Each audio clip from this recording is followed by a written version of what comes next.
Karen was lying on a hospital bed, minutes away from being wheeled into surgery to remove a tumor doctors had already mapped out, measured, and marked on 3 separate scans, when a nurse walked in holding a 4th scan with a strange, confused look on her face. "I need to run this one more time," the nurse said quietly. "Something doesn't look right." Karen remembers her heart sinking, assuming the worst, assuming the tumor had somehow grown or spread since her last scan 2 days earlier. She squeezed her husband's hand, bracing herself for whatever came next. What the doctors found instead left an entire surgical team standing in stunned silence, staring at images none of them could fully explain. This is Karen's story. 6 weeks earlier, Karen had gone in for a routine physical, mentioning almost in passing a persistent, dull pain she'd been feeling in her side for a few months. What started as a precautionary scan turned into a diagnosis that upended her entire life. A tumor, several centimeters in size, sitting close enough to major blood vessels that her doctors described the upcoming surgery as delicate and high risk. Karen was 44 years old, a mother of 3 teenagers, married to her high school sweetheart Mark for over 20 years. The diagnosis hit their entire family like a wrecking ball.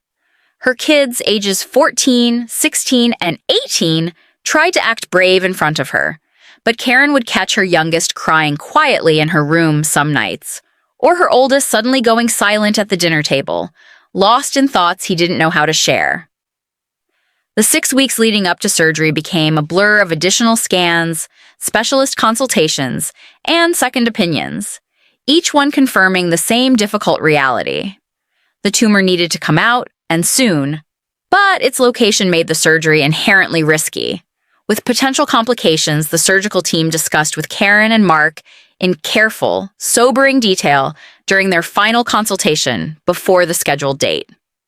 Karen tried to stay strong for her family, but privately, the fear ate at her constantly.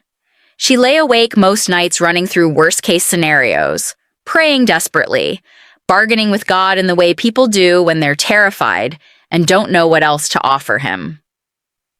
She thought about her kids growing up without her.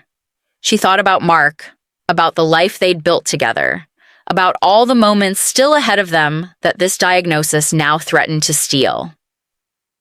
The night before surgery, lying in a hospital bed, with preoperative monitors already attached, Karen felt closer to despair than she had at any other point in the entire process. The reality of the next morning pressed down on her with a weight she couldn't shake, no matter how many times she reminded herself of her surgeon's skill or the survival statistics she'd read online at 2 a.m. when she couldn't sleep. Mark stayed by her side that entire night, holding her hand as she cried quietly, both of them too afraid to say out loud everything they were thinking. Around midnight, Karen asked him to pray with her, something they hadn't done together in longer than either of them wanted to admit, their faith having quietly taken a backseat to the busyness of raising 3 kids and running a household over the years. Mark took both her hands in his, and in a voice thick with emotion, he prayed over her, right there in that hospital bed, more honestly than he had prayed in years. "Jesus, we are so scared right now. We don't understand why this is happening to our family. But we know you are the God who heals, the God who sees every single cell in Karen's body, the God who knows this tumor better than any surgeon in this hospital does. We are asking you right now to do what only you can do. Touch her body tonight. Heal her, Lord, in whatever way you choose. And whatever happens tomorrow, help us to trust that you are still good, that you are still with us, and that we are not walking through this alone." Karen says something about that prayer, spoken so plainly and honestly by her husband, broke through the fear that had been gripping her for weeks. She fell asleep sometime after midnight, still afraid, but somehow lighter than she had felt in days, as if she had finally set the entire weight of it down at the feet of someone stronger than herself.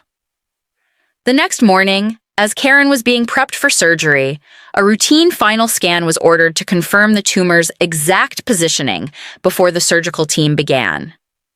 It was standard procedure, nothing Karen thought twice about.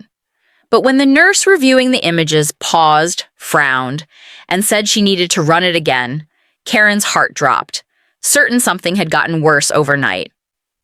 The second scan came back identical to the first. So did a third, ordered by a visibly puzzled radiologist who was called in specifically to Revi,